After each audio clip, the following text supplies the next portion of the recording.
আরে বন্ধু,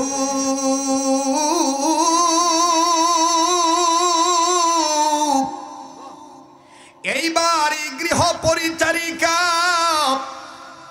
কাজের বুয়া 1 number room, 2 number room, 3 number room যখন পরিষ্কার করতে যায়, হঠাৎ করে রুমের কর্নারে নজর করে দেখে আলমারির এক সাইড কর্নারে আমার বন্ধুগণ মোটা একটা কিতাব দেখা যায়।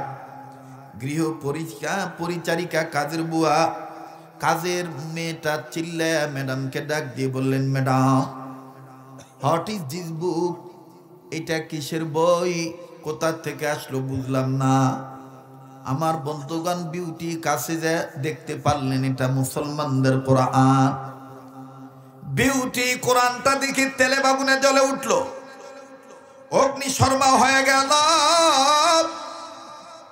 পায়ের পাতার রক্ত মাথার চাঁদিতে উঠে গেল। প্লিজ কেউ কোনো দিকে নজর দিবেন না রে ভাই, দেখেন তো দেখি দিলটা নরম করা যায়নি। 1 ফোঁটা চোখের পানি নিজের গুনার কথা স্মরণ করে, কালামে হাকিমকে সম্মান করে, এই মাদ্রাসায় নূরে মদিনার মজলিসে বসে দেখেন তো দেখি কান্নাকাটি করা যায় কিনা রে ভাইয়া। এবার মিস বিউটি এন্ড সুইটি মোটা ভলিউমের কিতাবটা দেখার পর বুঝতে বাকি রইল না যেটা মুসলমানদের ধর্মগ্রন্থ কোরআন।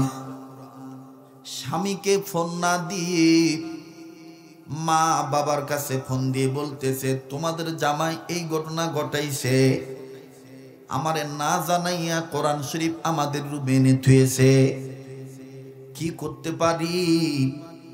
বিউটির মা আর বাপ ডাক দিয়ে বলল, কোনো কিছু করার নাই।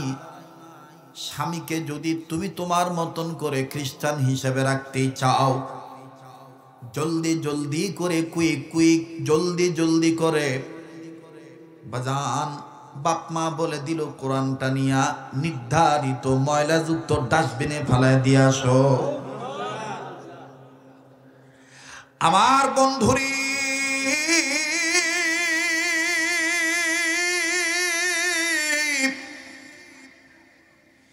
মিস বিউটি আমার আপনার অন্তরের কিতাব কোরআনুল কারীমকে নিয়া অর্থ করি, টাকা পয়সা খরচ করিয়া ডাস্টবিনে ফেলে দিল, ময়লা জায়গায় ফেলে দিল। আমার বন্ধুরে, এবার নব্য খ্রিস্টান আমার ছেলেটা বাড়িতে আসলো। প্রতিদিনের ন্যায় আমার বন্ধুগণ, আমার ভাইরা যখন জামা খুলতে যাবে, শার্টের কলার উপরে যে টাই আছে টাইটা যখন ঢিলা করবে, ঢিলা করা অবস্থায় ওই কর্নারে নজর করে দেখতেছি, দেখি তো কোরআনটা প্রতিদিনের ন্যায় পর্দা উঠায় দেখে, পর্দা আছে, জায়গা আছে, কোরআনুল কারীমটা সেখানে নাই। কলিজার মধ্যে চিপ মারল। নব্য খ্রিস্টান ছেলেটা মিস বিউটিকে ডাক দিয়ে বলতেছে, বিউটি, আই এম সরি, আমি দুঃখিত, তোমাকে আমি বলি নাই, তোমাকে না জানাইয়া আমি মুসলমানদের ধর্মগ্রন্থ কোরআনুল কারীম আমি এইটা আমার ঘরের এক কর্নারে রাখছিলাম। ও বিউটি, এতদিন কোরআন দেখছি, এখন দেখি কোরআন নাই। বিউটি ডাক দিয়ে বলে, আর তুমি পাইবা না এই কোরআন শরীফ, আমি বাপমার কথা ডাস্টবিনে ফেলে দিয়ে আসছি। আবার বন্ধুরে, নব্য খ্রিস্টান হওয়া ছেলেটা ধা ধা করে চোখের বাণী দন্নার মতন ছেড়ে দিয়ে কান্দে, আর ডাক দিয়ে বলে, বিউটি রে, তোমার সৌন্দর্যের প্রলোভনে পড়িয়া আমি আমার মা ছাড়ছি, বাপ ছাড়ছি, ধর্ম ছাড়ছি। বিশ্বাস করো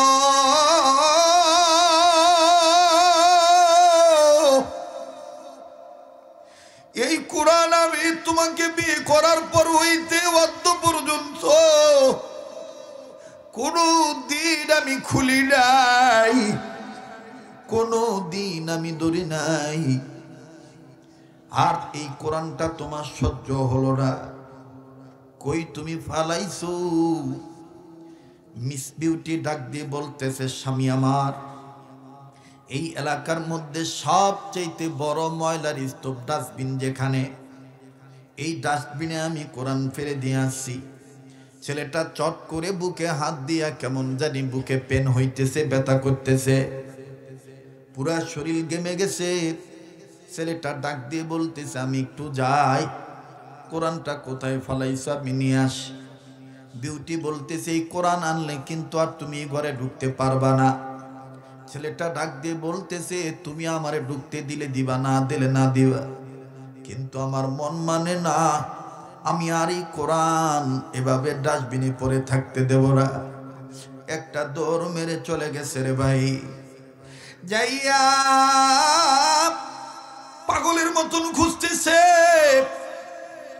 ডাস্টবিন তন্ন তন্ন করে খুঁজতেছে, লোক লাগায় দিছে, দেখো না কোরআন কোথায় আছে। ও বাদান, এবার হঠাৎ করে ছেলেটা দেখতে পাইল, আমার বন্ধুগণ, ডাস্টবিনের এক কর্নারে আল্লাহ পাকের কোরআনুল কারীম দেখা যায়। এই মুসলিম ছেলেটা, নব্য খ্রিস্টান হওয়া ছেলেটা কোরআনকে ডাক দিয়ে বলতেছে, কেমন লাগে, কি কারণে তুমি আমার সাথে আইছিলা? এখন নিজেই তো অপমান হয়ে গেলা, আইলে না আইলে তো আর এইরকম নোংরা জিনিসে তোমার পরে থাকতে হইতো না। আমার বন্ধুরে কোরআনুল কারীম থেকে কে জানি জবাব দিয়ে বলতেছে, নাহনু নাযালনা যিকরা ওয়া ইন্না লাহু লাহাফিজুন। নাজিল করেছে আল্লাহ,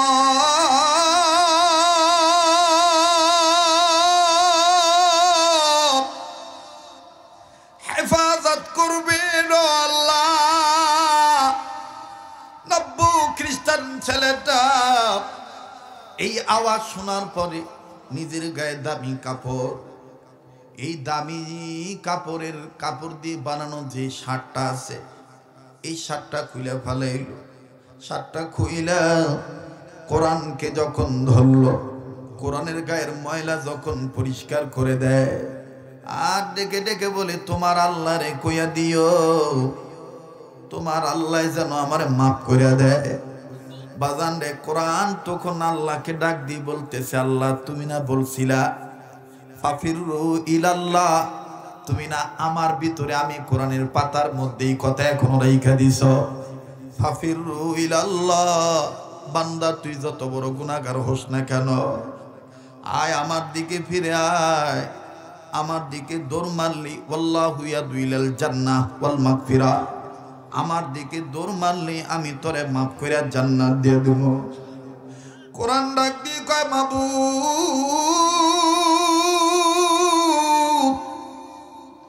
এই ছেলে দুনিয়ার সৌন্দর্যের প্রলোভনে পড়িয়া আমি কোরআনকে ছাড়িয়া, তোমার ধর্ম ইসলামকে ছাড়িয়া অঙ্গ প্রত্যঙ্গ জাহের বাতেন ময়লা করে ফেলাইছে।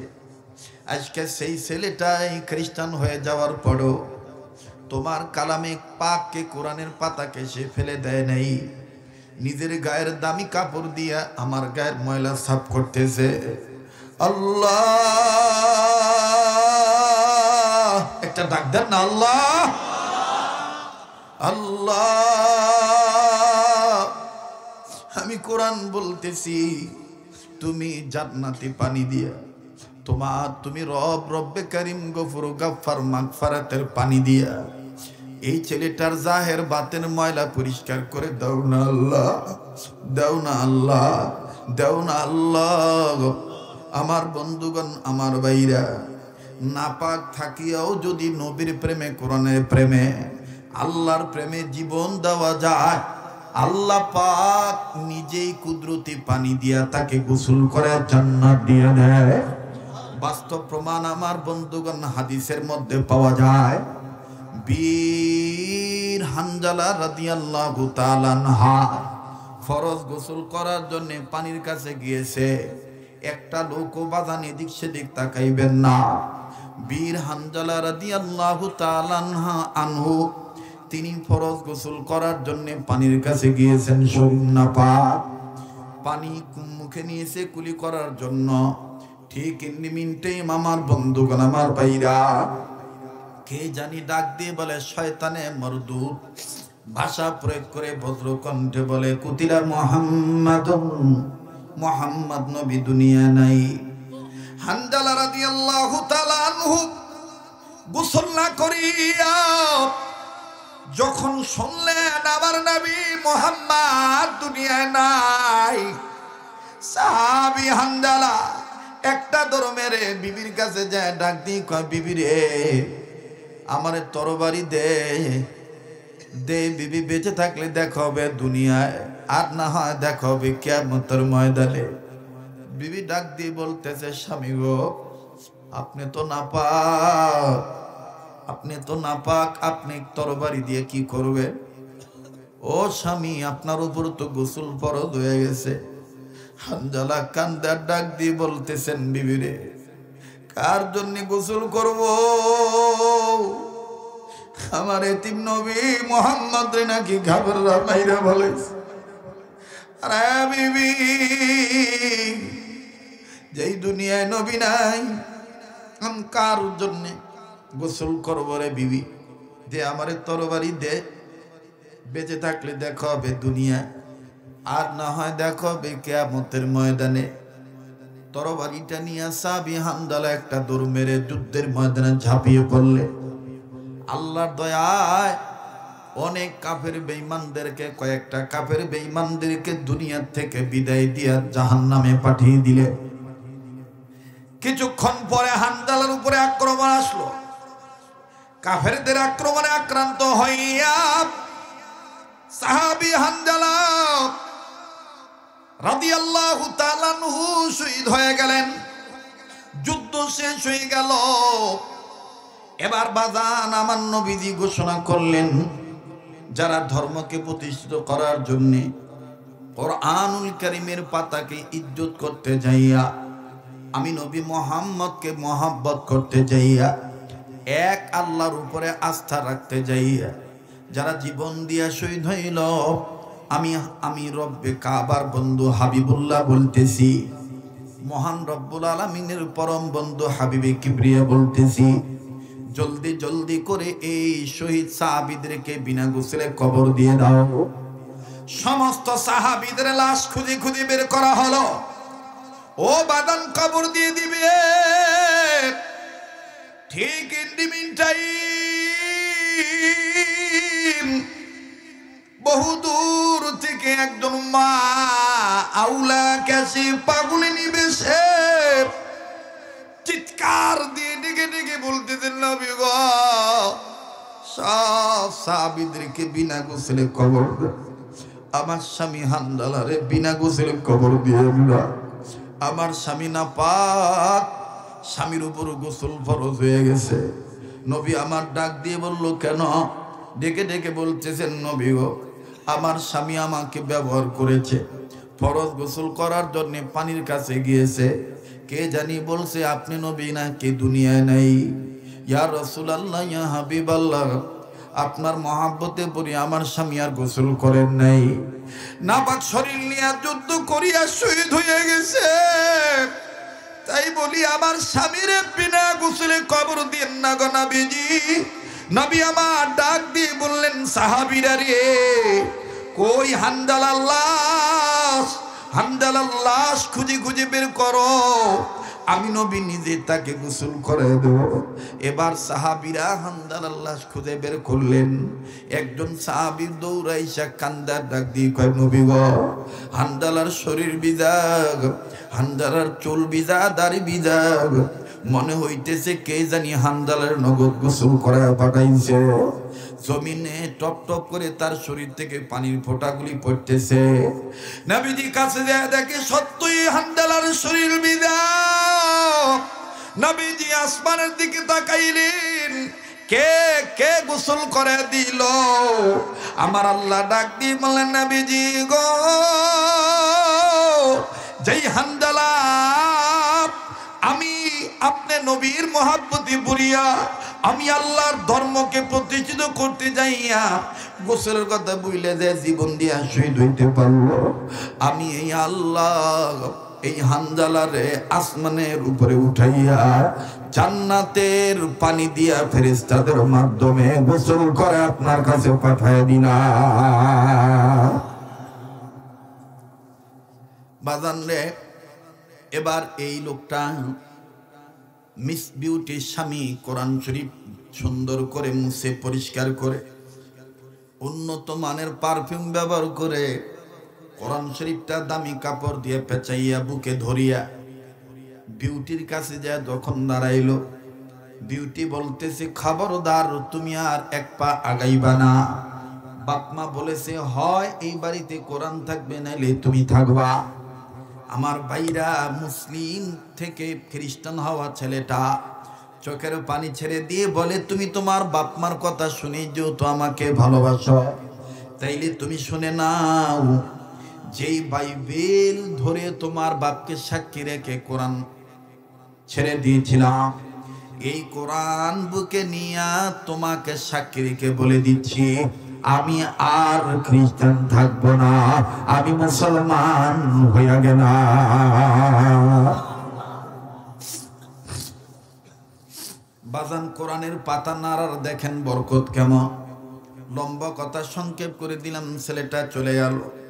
ছেলেটা যখন চলে গেল নিজ দেশে, যেই মসজিদে নামাজ পড়তো মসজিদের ইমাম সাহেব মাগরিবের আগে নামাজের আগে এলান করে বলতেছেন একটা পরিবারের একটা ছেলে, এই ছেলেটা খুব পাক্কা নামাজি ছিল, আজ কতদিন হলো ছেলেটাকে দেখতে পাই না, মরে আছে না বেঁচে আছে তাও জানি না।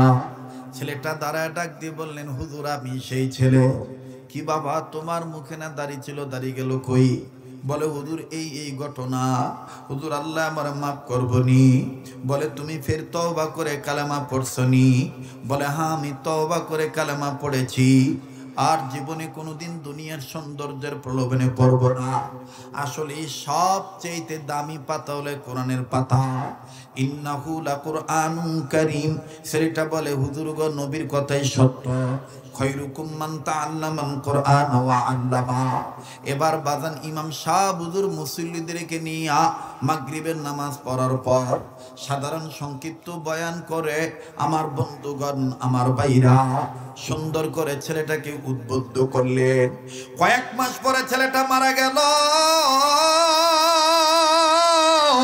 দেখেন বাজান কি হইল, অবশ্যই বলবো। তবে বাজান আমি দেখেছি অনেক যুবক চোখের পানি ছেড়ে কেঁদে দিয়েছে। কার জীবনে কি গুনাহ আছে আমার জানা নাই, কার অন্তরে কি যন্ত্রণা আছে তাও আমার জানা নাই। যে হাতটা দিয়ে আমার আল্লাহ বারবার কাবা ধরায়, যেই হাতটা বারবার কাবা ধরে আমার ভাইরা প্রতি বছর কয়েক বছর যাবত লাগাতার আমার বন্ধুগণ গোটা রমজান মদিনায় থাকতে হয়, ঈদ করে তারপরে বাংলাদেশে আসতে হয়। আমি কথা দিচ্ছি এবারও রমজানে মদিনায় থাকবো, আপনাদের জন্য দোয়া করব, ভুলবো না। আমার বন্ধুগণ আমার ভাইরা দেখেন কোরআনুল কারীমের পাতা নাড়াচাড়া করলে বান্দার সাথে আল্লাহ পাক কালামে হাকিমের কি মোহাব্বত ঘটায় দেয়। রব্বে কাবা বান্দার সাথে কালামে হাকিমের কি প্রেম সংযুক্ত করে দেয়। আমার বন্ধুগণ দেখেন কেমন অ্যাটাচড হয়ে যায়। প্রেম প্রীতি ভালোবাসা কোরআনের সাথে দেখেন কেমন লেগে যায়, কোনো দিকে কোনো নজর নাই। আমার বন্ধুগণ গভীর মনোযোগী হয়ে শোনা চাই। এই পৃথিবীর বিশ্ববিখ্যাত একটা বিদ্যালয়ের ঘটনা। বিশ্ববিদ্যালয়ে ছেলেও পড়ে মেয়েরাও পড়ে, হিন্দুরাও লেখাপড়া করে, বৌদ্ধরাও লেখাপড়া করে, খ্রিস্টানের ছেলে মেয়েও লেখাপড়া করে, মুসলমানরাও লেখাপড়া করে। বাবাজি খ্রিস্টান মেয়েরা আমার বন্ধুগণ যখন আধা অলঙ্গ হইয়া নগ্ন পরিবেশে আমার বন্ধুগণ নিজেদের অঙ্গ প্রত্যঙ্গ বিভিন্ন জায়গা ব্যবহার করে, তার মানে পর্দার খেলাপ করে, যখন কলেজের দিকে প্রবেশ করে অনেক টিচার অনেক স্টুডেন্ট শিক্ষক ছাত্র ছাত্রীরা খ্রিস্টান মেয়েদের মধ্যে যারা বেশি সুন্দরী তাদের দিকে আমার বন্ধুগণ তাকায় থাকে, শিক্ষকরাও তাকায় থাকে, ছাত্ররাও তাকায় থাকে। আরে বাবাজি, একজন মুসলমান ছেলের ঘটনা বলতেছি। বাজান রে, দাওয়াত ও তাবলীগের মেহনতে বেশ কিছুদিন ছিল, ইসলামী আন্দোলনও করেছে, কিন্তু দেখেন তার জীবনে কি একটা দুর্ঘটনা, আবার কোরআনের পাতার কারণে আল্লাহ সুঘটনা বানায় দিলেন। একটু খেয়াল করে কথাগুলি শোনা চাই আমার বন্ধুগণ। এই ছেলেটা যখন ওই খ্রিস্টান মেয়েদের দিকে তাকায় না, তার সহপাঠী বন্ধু বান্ধবী সবাই তাকায়, সবাই ডাক দিয়ে বলে, আহারে কি সুন্দর, এত সুন্দর চেহারা, এত সুন্দর, তার চেয়ে সুন্দর তার চেহারা, তার স্কিনটা কত ধলা। বাজান রে, যখন সবাই মিলেছে মেয়েটার দিকে তাকায়, টিচাররা পর্যন্ত সবাই তাকায়, আমার বন্ধুগণ সহপাঠী হামসব যারা সাথী সঙ্গী ছাত্র ভাই ছিল, এরা এই নামাজি ছেলেটাকে, দিনদার পরেজগার ছেলেটাকে নজর করে দেখে। আমরা যখন মেয়েদের দিকে তাকাই, এই ভাইটা দেখি অন্য দিকে তাকায়, ভাইটা নিচের দিকে তাকায় থাকে। বন্ধুরা, আমার বন্ধুগণ বুদ্ধি জাগ্রত করলো, যেভাবেই হোক একদিন ওরে দেখাইতে হবে।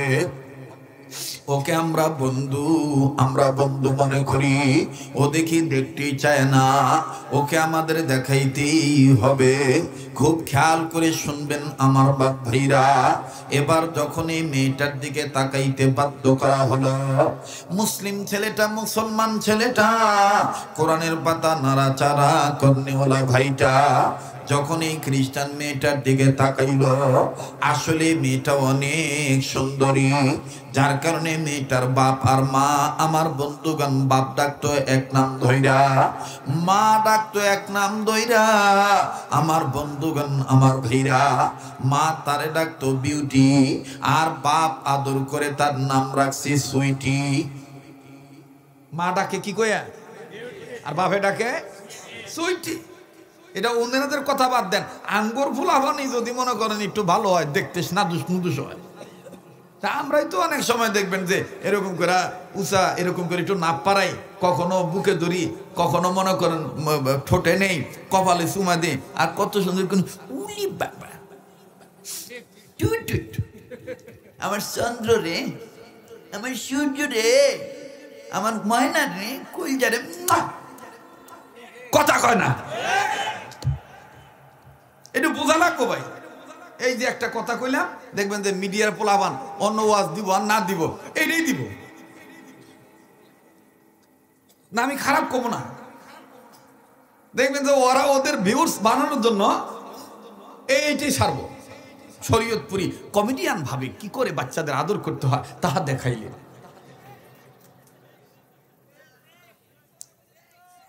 খালি এই এতটুকু ঘটনাটা খালি ছাড়বো, কিন্তু পুরা ঘটনা প্রচার করব না। আল্লাহ মিডিয়ার ভাই কর্মীদেরকে সঠিকটা প্রচার করার তৌফিক দান করে। কথা বুঝাইতে গেলে অনেক এক্সাম্পল, উদাহরণ দিতে হয়, মেসাল দিতে হয়, ঠিক না ভাই? আর আপনারা অনেকেই জানেন যে আমি আগে থেকেই একটু খুলুম খোলা কথা বলালো, বাইঙ্গা বাইঙ্গা ওয়াজ বুঝিয়ে দিই। কি চলবো কি চলবো না? পিছনে বাইরে কি ঘুমায় গেছেন নাকি? একটু পিছন থেকে জোরে কোন তো আল্লাহু আকবার না, আওয়াজ কম আসতেছে। আবার পিছনে বাইরে বলেন তো আল্লাহু আকবার। এবার পিছনে বাইরে চুপ থাকেন, সামনের বাইরে বলেন আল্লাহু আকবার। এবার সামনের বাইরে পিছনে বাইরে মিলে জিলে বলেন আল্লাহু আকবার। মুসলমান বন্ধুগণ আমার, সে মেয়েটার চেহারা সুন্দর হওয়ার ফলে মা তাকে আদর করে ডাকে বিউটি, আর বাপে তারে আদর করে ডাকে সুইটি। এই বিউটি অ্যান্ড সুইটি যখন সুন্দর চেহারা নিয়ে কলেজে যায়, সব শিক্ষক এবং স্টুডেন্ট, ধর্ম বর্ণ নির্বিশেষে সবাই তার রূপের লাবণ্য, তার সৌন্দর্য দেখে, দলা চামড়া দেখে চাকচিক্যময় পোশাক দেখে সবাই আমার বন্ধুগণ ওই দিকে তাকায় থাকে। মুসলিম ছেলেটাকে একদিন তাকানোর জন্য বাধ্য করলো।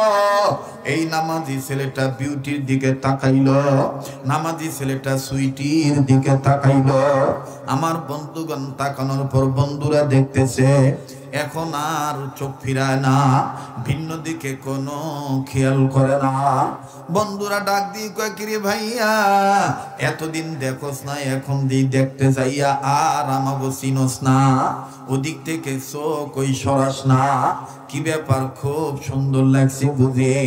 ছেলেটা চোখের পানি দরদর করে ছেড়ে দিয়া কান্দে আর ডাক দিয়ে বলে, বাইরে তোরা যেইটা মনে করছো আসলে সেইটা না, তোরা ভাবছস আমি তার সৌন্দর্য দেখে বিমোহিত হইয়া, মোহিত হইয়া আমি তার সৌন্দর্যের পাগল হইয়া আমি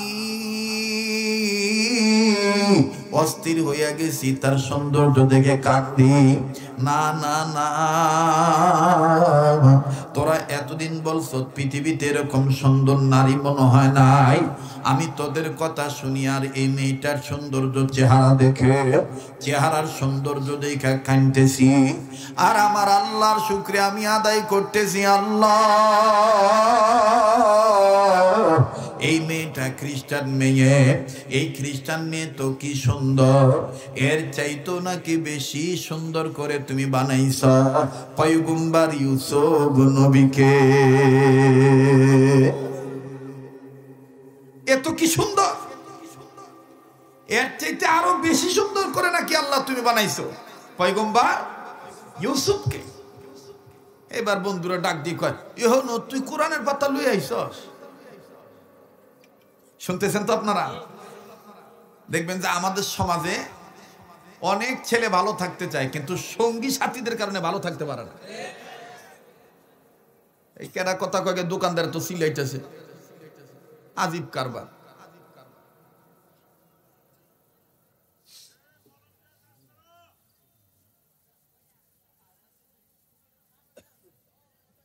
আব্দুল সালাম কই? এতগুলা মানুষ এখানে ওয়াজে বসে রয়েছে, কত সুন্দর পরিবেশ, আলোচনায় ব্যাঘাত ঘটায়। আর কিছু মানুষ আছে ওয়াজ মাহফিলে জিন্দিগিতে মনে লাড্ডু খায় নাই, জিলাপি খায় নাই, এনে আইলেই খালি জিব্বা খালি পানি পুড়িয়ে যায়, ঠিক না?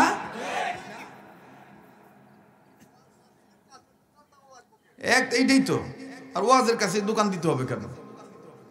দোকান গেলে আরো ফাঁকে দিতে পারে না।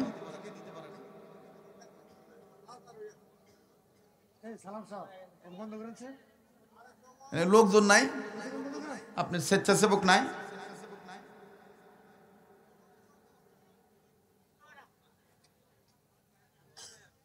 আমার বন্ধুগণ,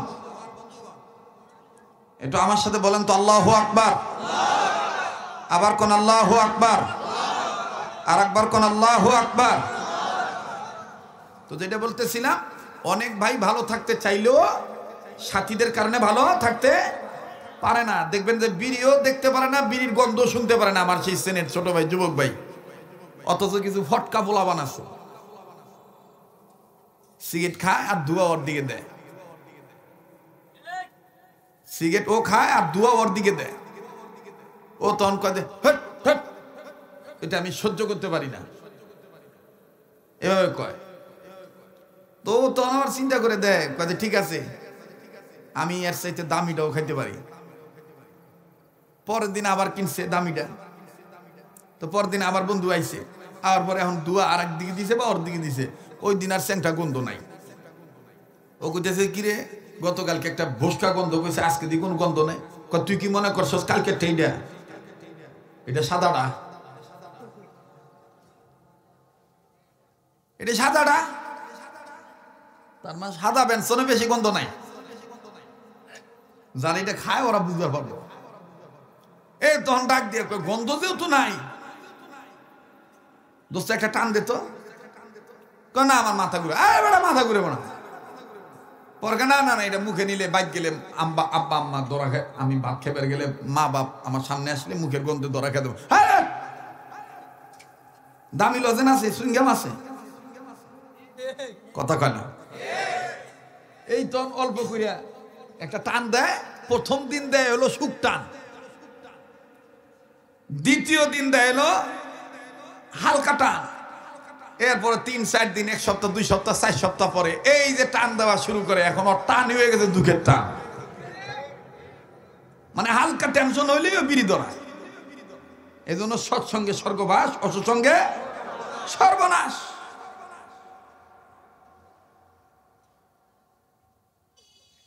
মোহতারাম হাজিরিন, তো এবার ডাক দিয়ে কয়, এহেন তুই কোরআনের পাতা নিয়ে আইলি, তোরে আমরা কই কে, তুই কস কি? তো কয়, না ভাই তোরা জানোস না ভাই, ও তো কি সুন্দর মহিলা, এর চাইতে বেশি সুন্দরের অধিকারী ছিলেন আল্লাহ তাআলা পয়গম্বর ইউসুফকে বানাইছে, তার চাইতে আরো বেশি সুন্দর করে আল্লাহ বানাইছেন আমার আপনার নবী মুহাম্মদ সাল্লাল্লাহু আলাইহি সাল্লামকে। সুবহানাল্লাহ বলেন। এবার সাথীরা ডাক দিয়ে কয়, এনে তোর ওয়াজ হুনবা রাহি নেই, পারবি এরকম একটা সুন্দরী বউ বিয়ে করতে? এখন দিছে পার, মানে টিটকারি করতেছে। এখন সে ছেলেটা, সব মানুষের তো একটা আত্মমর্যাদা আছে, কোন আছে না? আর আমাদের দেশে কিন্তু দেখবেন বিবাদ, মারামারি, বিভাজন, হটকারিতা, এই খুন খারাপি, এই যে টুকটাক বিষয় লই লাগে, বেড ধরে চ্যালেঞ্জ করে, ওরে বিয়া করা পারবি, ওরে বিয়া করা পারলে আমি তোর এইটা করবো সেইটা করবো। তো এরকম যখন বেড ধরছে, বাজি ধরছে, এখন ছেলে আস্তে করে টুপিটা খুলে সব কিছু বাদ দিয়ে কইতাছে, তোরা যদি রাজি থাকস দেখ আমি ওরা ডাইরেক্ট বিয়ের প্রস্তাব দেব। এবার কাছে যায় বলতেছে, hello beauty and sweetie, I love you, very very love you, আমি তোমাকে অনেক ভালোবাসি, তুমি যদি রাজি থাকো আমি তোমাকে বিবাহ করতে চাই। এখন মেয়েটা সৌন্দর্যের অহংকার না করিয়া মেয়েটা কইতেছে, আমিও তো তোমাকে চাই। বলে কেন?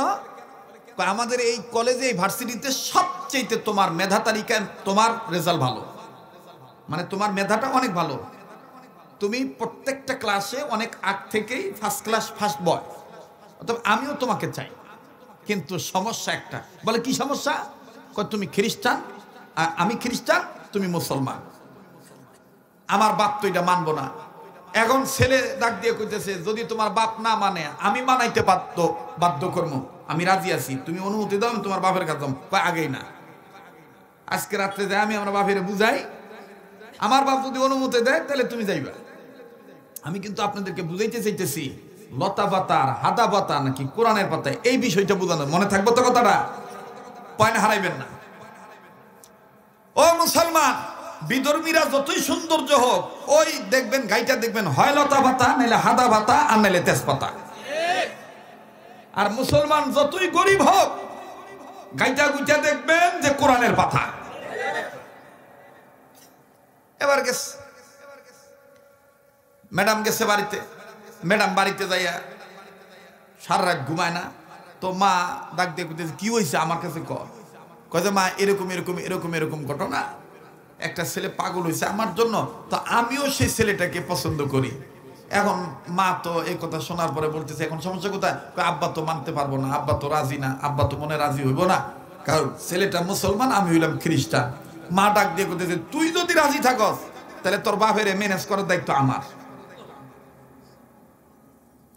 তাহলে ঠিক আছে। এবার মা যেভাবে হোক তার স্বামীরে বুঝাইছে, বাপও দেখেনি এমন চালাকের চালাক। বাপ ডাক দিয়ে কইতেছে, আমার মেয়েকে বলে দাও সে যেন এই ফালতু একটা টেনশন করে মাথা নষ্ট না করে, বলে দিও ও যেহেতু চয়েস করছে, ছেলেরা আমার বাসায় কালকে আসতে বইল, আমি কিছু শর্ত দিব, শর্ত মাইনা নিলেই ওর কাছে বিউটিটি তুলে দেব। এখন মা যায় কইছে এই ঘটনা, বিউটি তো সেই খুশি, সকাল হইব কোন সময়, ক্লাসের টাইম আসবে কখন, তো ক্লাসে মানে কলেজে যাইয়া আগেই ওই ছেলের তালাশ করা। ছেলেও কিন্তু, ছেলে যাও ভুলে যাইতে চাইছে, বন্ধুরা কিন্তু ভুলে যাইতে দেয় নাই। সারা রাত খালি মেয়ের প্রশংসা করছে, দোস্ত পাবি না এই জিনিস, আর কই পাবি, এই বক্কর চক্কর, এই সেই কথা বুঝেন নাই। কিন্তু এই ছেলেরা তো আর জানে না, দেখ না সব হলো কচু পাতার বাণী। কি পাতার বাণী? কচু পাতার বাণী। তো এবার আস্তে করে সুন্দর করে বুঝাইয়া সকালবেলা ছেলেটা আসছে, ছেলেটার সাথে মেয়েটার দেখা। মেয়েটা বলতেছে আমার বাবা তোমাকে বাসায় দিতে বলছে, বাবা তোমার সাথে কিছু কথা বলবে, তুমি যদি এই শর্তগুলো মেনে নাও তাহলে আব্বা তোমার হাতে আমাকে তুলে দিবে। ছেলেটা বলতেছে আমি এক্ষুনি যাব। মেয়ে বলতেছে চলো, চলে গেছে। যাওয়ার পরে এবার ছেলেটা ঢোকার পরেই ভিতর দিয়া দরজা আটকায় দিছে, এই বিউটিরে বাইরে রাখছে। বিউটি মনে করছে বাপ মা আমার ভালোবাসার মানুষটাকে মনে মেরে ফেলবে, এরকম ঘটনা ঘটে না? তো এবার মা ডাক দিয়ে বলতেছে বাবা তুই টেনশন করিস না, আমরা তোর মা বাপ হিসেবে গার্জিয়ান হইয়া অভিভাবক হয়ে তারে কিছু জিজ্ঞেস করবো, সে সঠিক উত্তর দিতে পারলেই মেনে নিলেই তোকে তার হাতে তুলে দেবো, হয়েছে তো? মেয়ে বললো ঠিক আছে, আমার প্রেমিকার যেন কোনো ক্ষতি না হয়। এবার সুন্দর ডাইনিং টেবিলে, বিশাল ডাইনিং টেবিলের প্লেস, সুন্দর এই প্লেসে মনে করেন যে নানাবিধ খাবার পাক কইরা সামনে রাখছে, খাসির মাথা, গরুর রান, যা আছে আর কি সব দিছে আর কি। দেওয়ার পরে ডাক দিয়ে বলতেছে, এই ছেলে চিন্তা করে দেখলো যে বিয়ে না করতে এরকম, বিয়ে করলে না জানি আর কত তান খাওয়াইবো। কিন্তু এই ছেলে বোঝে নাই যেটা আসলে মরিচিকা, বালি। বালি কিন্তু দূর থেকে চিকচিক করে, কিন্তু কাছে গেলে শুধু বালি দেখবেন। কথা কয় তো ছেলে বসছে। ছেলে বসার পরে বাপে তার স্ত্রীকে বলছে তুমি কোনো কথা বলবো না, যা বলার আমি বলবো, যা বলার আমি বলবো। বাপে এক কথা জিজ্ঞাসা করছে তুমি কি আমার বিউটিকে খুব চয়েস করো? ছেলে আবার এক কথায় জবাব দিয়ে ফেলাইছে আপনার বিউটিকে ছাড়া আমি বাঁচবই না। এবার বাপ বুঝিয়া ফেলাইছে যে এ তো আমার মেয়ের প্রতি খুব দুর্বল। এইবার খ্রিস্টান লোকটা ছেলেটাকে বলতেছে আমার বিউটিকে নিতে গেলে তো এত সহজ হবে না, একটু কঠিন হবে। বলে কি কঠিন? বলে শর্ত হলো এই, তুমি যে মুসলমান আছো তুমি আর মুসলমান থাকতে পারবা না, এই মুহূর্তে তোমাকে খ্রিস্টান হতে হবে। নাউজুবিল্লাহ বলে, আবার বলে নাউজুবিল্লাহ। এবার ছেলে বলতেছে আর কি শর্ত?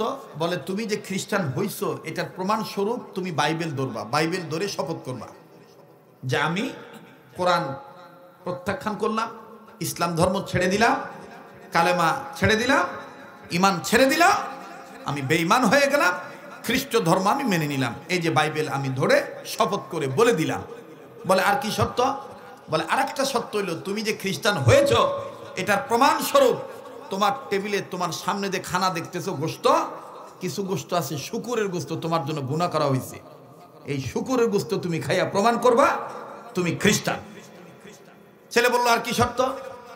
আপনাদের কি কষ্ট হইতেছে? ছেলে বললো আর কি শর্ত?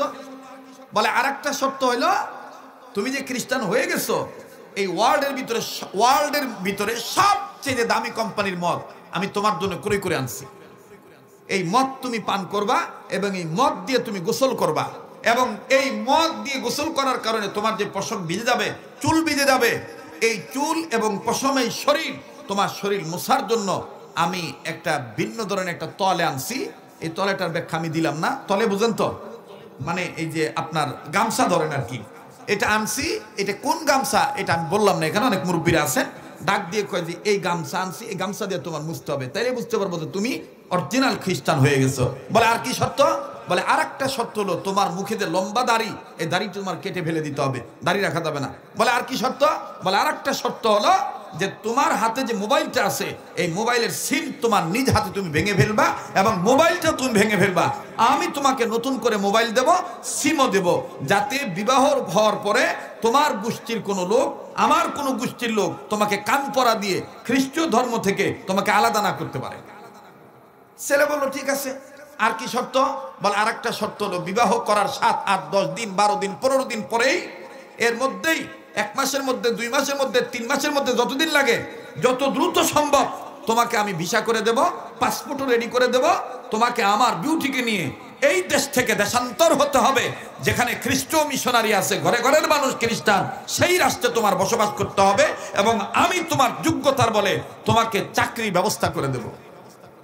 খুব খেয়াল করবেন, আমাদের দেশে বাংলাদেশের ছেলেরা ইমান ধ্বংস করে কিন্তু এই কথা, এই কাজগুলির কারণে। সরকারি চাকরি যদি পাওয়া যায়, পাওর উপরে পাও তুলে যদি খাওয়া যায়, ঘর জামায় 2 যুগ থাকলেই কি, কিসের মা কিসের বাপ, জাত ধর্ম আর কি, গ্রহণ করে ফেলাই। কথা কন, এটা কিন্তু অলরেডি শুরু হয়ে গেছে।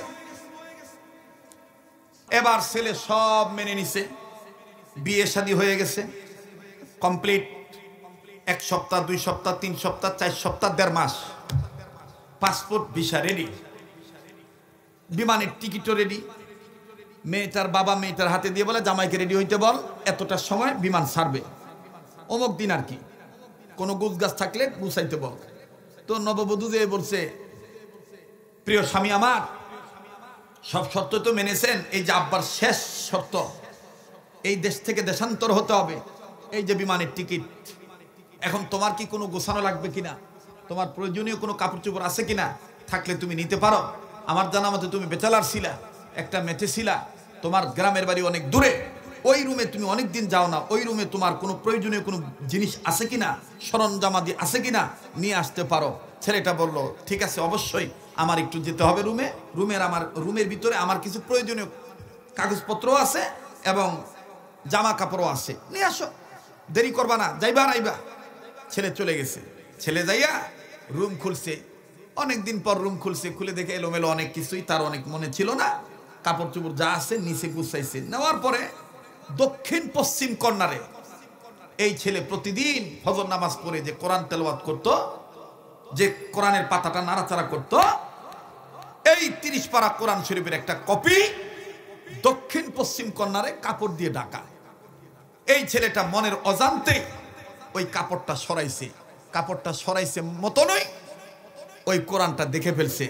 এখন কোরআন দেখেই ছেলেটা মনের অজান্তেই চোখের পানি ছেড়ে দিয়ে কাঁদতেছে আর বলতেছে, আমার দিক তাকিয়ে থেকে লাভ নাই, আমি তো নাপাক হয়ে গেছি চিরতরে, আমি তোমাকে আর ধরতেও পারবো না, পড়তেও পারবো না, মানতেও পারবো না, দেখতেও পারবো না, এরকম বলতেছে।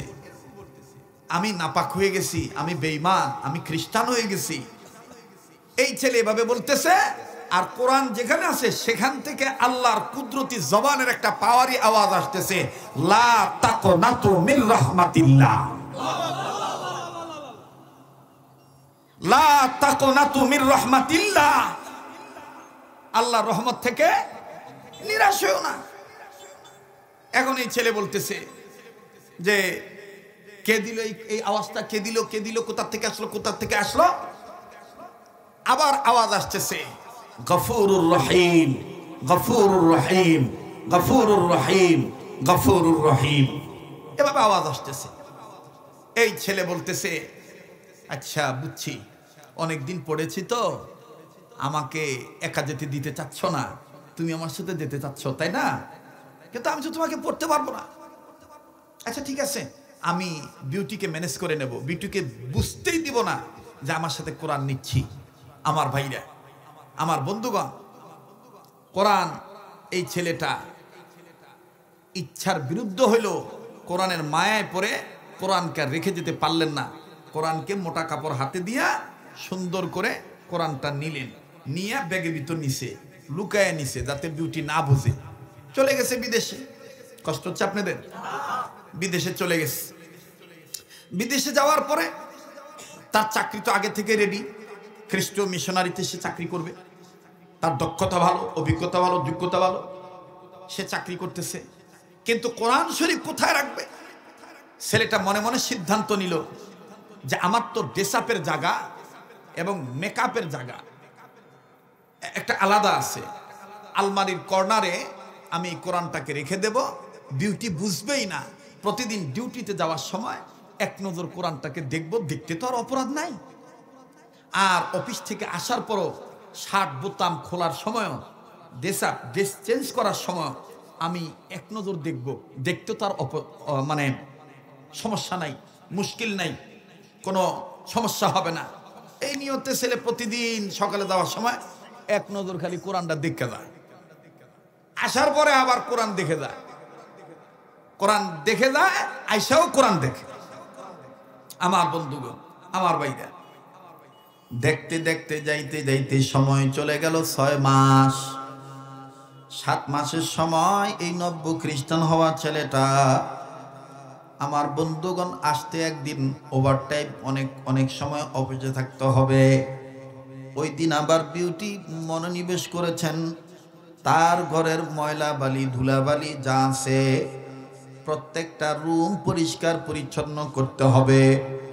কাজের বুয়া গৃহ পরিকা যিনি আছেন, এই গৃহ পরিচারিকাকে ডাক দিয়া বলতেছেন ঘরের কোনা কাঞ্চিতে যেখানে যা আছে সব বের করে পরিষ্কার করবা।